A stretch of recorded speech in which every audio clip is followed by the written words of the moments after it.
महानगरपालिका विरोधी पक्षनेते पदावरून वाद चिघळला, नियमबाह्य निवड झाल्यास उच्च न्यायालयात जाणार, इर्शाद जहागीरदार। धुळे महानगरपालिकेतील विरोधी पक्षनेते पदाचा वाद आता चांगलाच चिघळला असून एमआयएम पक्षाने या पदावर आपला ठाम दावा कायम ठेवला आहे।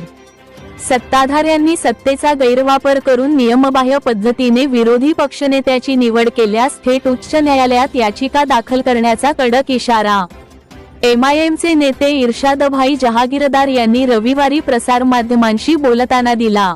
या इशाऱ्यामुळे महापालिकेतील राजकीय वातावरण चांगलेच तापल्याचे चित्र असून विरोधी पक्षनेते पदाची माळ कोणाच्या गळ्यात पडणार याकडे सर्वांचे लक्ष लागून आहे।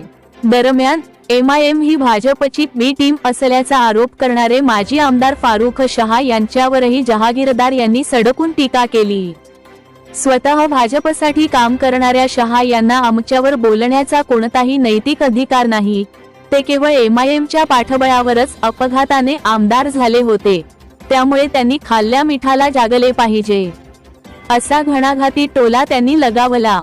तसेच सुशिनाला अतिक्रमण प्रश्नाचे कारण देत राष्ट्रवादीत गेलेल्या शहा यांनी प्रत्यक्षात कोणतीही ठोस पावले उचलली नसून आता ते केवळ स्थगितीचे श्रेय घेण्याचा केविलवाणा प्रयत्न करत असल्याचा आरोपही जहागीरदार यांनी केला। सुशिनाला प्रश्नावर खासदार शोभाताई बच्छाव यांच्यासह कोणालाही शासन स्तरावर आवाज उठवण्याचा अधिकार असल्याचेही त्यांनी यावेळी स्पष्ट केले। मी आपण पत्रकार मित्रांना आणि जनतेला आपल्या माध्यमातून हे सांगू इच्छितो की विरोधी पक्ष नेत्यावर दावा आमचं कायम राहायचं म्हणजे ते आमचा अधिकारच आहे, ते आम्हाला भेटणार आहे। महाराष्ट्र म्युनिसिपल कॉर्पोरेशन ऍक्ट 1949 त्याच्यात असं स्पष्टपणे लिहिलेलं आहे की जे सेकंड लार्जेस्ट पार्टी असती त्याला विरोधी पक्ष नेता द्यायचा।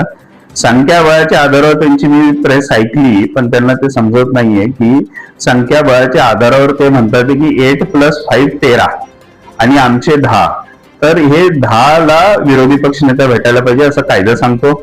2012 Sanjay Devram Bhoir versus mayor of Thane ह्याच्यात बॉम्बे हायकोर्टाने स्पष्ट निकाल दिलेला आहे आणि ह्या निकालामध्ये स्पष्ट सांगितले सेकंड लार्जेस्ट पार्टीला विरोधी पक्ष नेता देण्यात यावं, ना की कोणत्या आघाडीला। दुसरी गोष्ट मी आपल्याला सांगू इच्छितो की सुप्रीम कोर्टाने घालून दिलेले काही गाईडलाईन्स प्रमाणे 6 महिन्यात विरोधी पक्ष नेता पद डिक्लेअर व्हायला पाहिजे। 6 महिन्यात जर हे विरोधी पक्ष नेता पद डिक्लेअर नाही झालं तर मी औरंगाबाद हायकोर्टात पेटिशन माझं रेडी आहे, आम्ही पेटिशन टाकणार, कोर्टाकडून आदेश घेणार आहे की विरोधी पक्ष नेत्याची नियुक्ती करावी। आणि मला डॉक्टर भीमराव बाबासाहेब आंबेडकर यांच्या संविधानावर पूर्ण भरोसा आहे की हा विरोधी पक्ष नेता धुळे शहरातला, धुळे महानगरपालिकेतला हे मजलिस एतेहादुल मुसलमीनला भेटल्याशिवाय राहणार नाही, कारण आम्ही कायद्याने चालणारे माणसं आहे।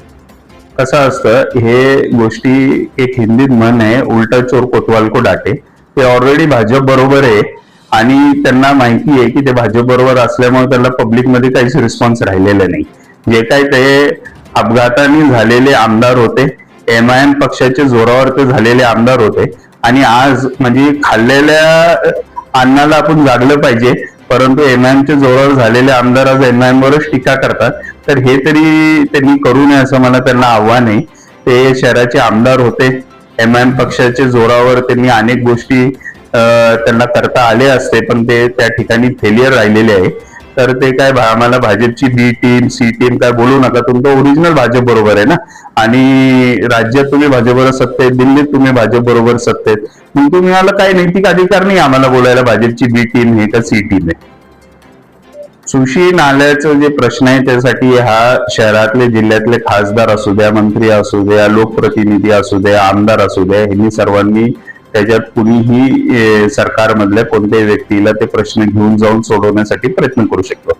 लोकांचे प्रश्न सोडवणं ही काय कुणाची एकाची मुक्तेदारी राहिलेली नाहीये आणि ह्या भारत लोकशाही प्रमाणे चालतो हा देश आणि या देशात प्रत्येकाला अधिकार आहे आपल्या आपल्या परीने लोकांचे प्रश्न सोडवण्यासाठी। तर खासदार मॅडमांनी जर सुशी नाल्यासाठी प्रयत्न केले असतील तर ठीक आहे, त्यांच्या प्रयत्नाला यश भेटू दे, कोणी जे प्रयत्न करेल त्यांना यश भेटू द्या। काही लोकांनी पक्षांतर करताना पण असं सांगितलं होतं की आम्ही पक्षांतर एमआयएम मधून राष्ट्रवादीत ह्याच्यासाठी चाललोय की आम्हाला सुशी नाला वाचवायचंय, पण आज जे लोकांचे घरं तुटले त्याच्यासाठी जबाबदार कोण? काही त्यांच्या उमेदवारांनी कॉर्पोरेशनच्या निवडणुकीत पण सांगितलं होतं की आम्हाला मतं देऊन विजयी करा, आम्ही तुमच्या घरांना धक्का लागून देणार नाही. जे पण लोकांचे घरं तुटले आणि जे लोकांवर अन्याय झालाय त्या लोकांसाठी जबाबदार कोण, हे पण प्रश्न त्यांना मी विचारू इच्छितो. आणि त्यांनी अजून एक त्याच्यात सांगितलं की शोभाताई बच्चाव हे आमच्यामुळं खासदार झाले. तर त्याला मी त्यांच्या ह्या लाईनचं मी हे सांगतो की ते खासदार झाले बॅरिस्टर असदुद्दीन ओवेसींमुळं. आणि बॅरिस्टर असदुद्दीन ओवेसी साहेबांनी तिथं निर्णय घेतला होता की धुळे लोकसभा मतदारसंघात मजलिस इत्तेहादुल मुस्लिमीन निवडणूक लढणार नाही आणि या ठिकाणी काँग्रेसला मदत करील. त्यासाठी पण धुळ्यातून उलेमा लोकांचा, मौलाना लोकांचा एक मोठा डेलिगेशन त्यांच्या घरी गेलता आणि त्यांनी हा प्रश्न मार्गी लावला होता. तर तुम्ही एमआयएमच्या जोरावर झालेले माणसं आहे, त्यावेळेस एमआयएम तुमचे कशी होतं. 2029 ला एमआयएमच्या विरुद्ध लढून बघा, चॅलेंज देतो, घोडा मैदान जवळ आहे. आमचे जे हाल झाले त्यापेक्षा वाईट हाल तुमचे होतील एमआयएमच्या समोर लढताना, एवढं मी त्यांना आव्हान देतो.